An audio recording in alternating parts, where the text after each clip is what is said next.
Hello class, welcome to our first lecture video of the semester. Just getting some stuff going here. Okay, and then I'll get my screen shared with you.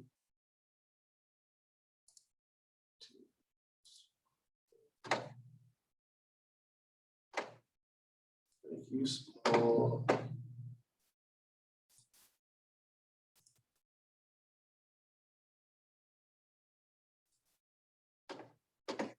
All right, chapter 1 here, Introduction to Managerial Accounting. This chapter gives us a lot of information. A lot of it, I think it is great, kind of just kind of filler information. It's great to know about financial accounting and emerging trends and all that. I believe there's 30 some slides on here, but I'm going to try to make this video as quick as I can for you. And we're just going to kind of focus on the major points. I skip over some slides. Okay, definitely go back and look through them. Okay, hey, if you get time at a slower pace. Okay, managerial accounting, we are providing information. If you remember from accounting 1, especially if you had me, what I really stressed is the definition of accounting hasn't changed. Okay, we are still going to identify, measure, record, and communicate financial information about a business to interested users for decision making. Okay, but what the big difference here is managerial, it's for its internal users. Okay, we're going to see this in a chart that's coming up. I have this in your notes a little bit lower. It is not bound by GAAP. Remember, US GAAP are those generally accepted accounting principles that are created by the FASB. That when we do financial accounting, we have to follow the rules that they put out because we're doing that for external users, for investors. We're doing it for our internal users. We kind of make up our own rules is kind of a way to put it, although there are best practices and methods and stuff that most companies follow, and that's what we're going to learn in this class.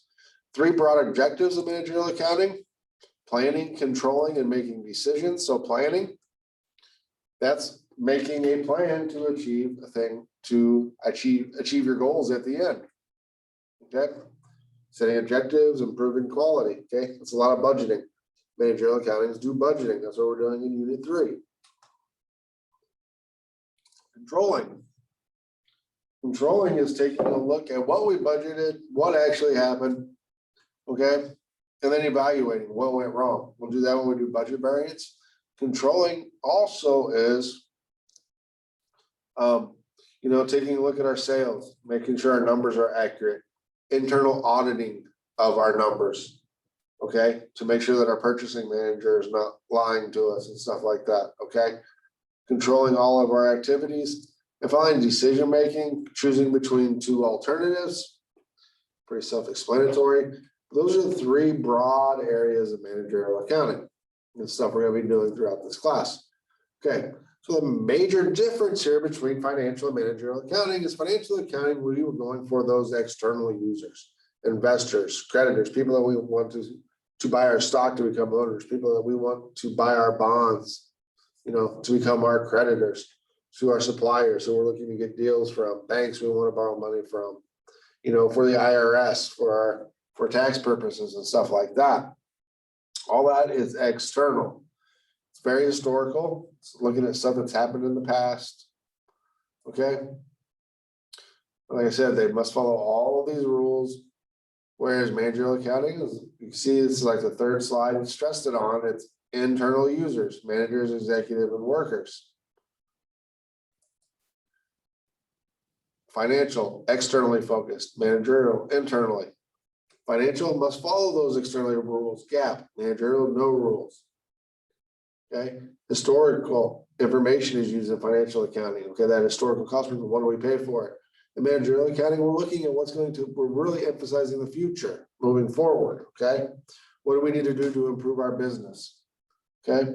Financial accounting, we're taking one big company and we're just presenting all this information as a whole. In managerial accounting, we might just be looking at one product line of a company that makes 300 different products. Okay, so we're going to be more detail oriented here. Okay, on detailed information. Okay, as a managerial accountant, there's many different positions you can hold. Okay, I have on a sheet staff accountant, they kind of call those line positions. Okay, companies are always looking for someone to come in, crunch numbers, look at their processes, and try to figure out how to make things better. It's also, if you get up, I have controller listed on your sheet, that's like your main lead accountant, okay? Sometimes it's also called the CAO, the Chief Accounting Officer. Okay, it's different from the treasurer. The treasurer is the one that handles all the money and actually does the payments and stuff like that. If you think about those internal control procedures, your treasurer and your chief accountant, they shouldn't be the same people. Okay, the one who's putting it all down in the books should not be the one making the payments. You should segregate those responsibilities. Okay, it goes all the accountants, I'll go all the way up to the CFO, that chief financial officer. Okay. Ethics, very important in managerial accounting. Okay, ethics basically is not just doing what is legally required of you and lawfully, but it's also acting morally. There's a lot of ethical situations that come up in the business world. Okay, look through your book, use some of those examples. I get some really great examples. I have some really great charts to follow. And as managerial accountants, okay, so a lot of financial accountants we're going to see on certifications go for the CPA. Managerial accountants like to get the CMA, okay, the Certified Managerial Accountant certification, and that's put out by the Institute of Management Accountants.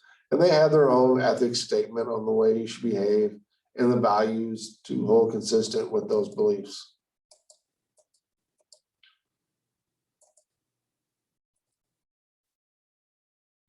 As I said, for managerial accountants, 3 major forms. There's a CMA, Certified in Management Accounting. Okay, that is the major one for managerial accounting. The certificate in public accounting, that is more financial accounting because there's 4 tests. You have to do a financial accounting test, a tax test, an audit test, and then a general business test. Whereas management accounting, it would fall into that general business format.